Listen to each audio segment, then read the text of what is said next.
ये मेरे पास एसर का एक लैपटॉप है। लैपटॉप में जो इशू आ रहा है वो ये आ रहा है कि जैसे ही मैंने लैपटॉप के जो विंडो है ये, और सॉरी लैपटॉप को जो ओपन किया तो इसकी विंडो ऑन नहीं हुई।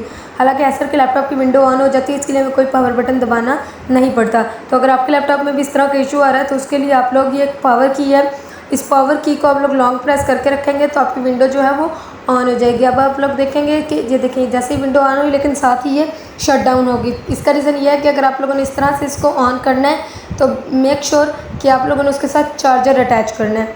अभी देखिए मैंने चार्जर अटैच नहीं किया था तो मेरी विंडो ऑन नहीं हुई, साथ ही बंद होगी। ये चार्जर केबल है, मैंने चार्जर केबल लगा देनी है इसके साथ। देखिए चार्जर केबल लगाएंगे, जैसे ही हम लोग चार्जर केबल लगाएंगे फिर एक बार देखिए चार्जर ठीक से अटैच हुआ, चार्जर को ठीक से अटैच कर लेंगे।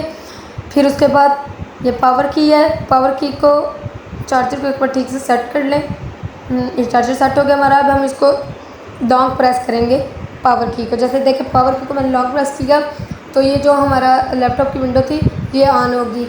अगर आप लोगों के लैपटॉप में भी इस तरह से कोई इशू आ रहा है तो आप लोग इस पावर की को चार्जर अटैच करके लॉन्ग प्रेस करेंगे तो आपका इशू सॉल्व हो जाएगा। ये देखें बेसिक बाज़ औक़ात ऐसा होता है कि हमारा जो ये की है ये यहाँ से लैपटॉप ऑफ हो जाता है तो ये हमारा ऑन नहीं होता। हम लोग इसको लॉन्ग प्रेस करके रखेंगे तो ये ऑन हो जाएगा। तो मेरा लैपटॉप ऑन हो गया। आप लोगों की भी प्रॉब्लम ऐसे सॉल्व हो जाएगी। Thanks for watching.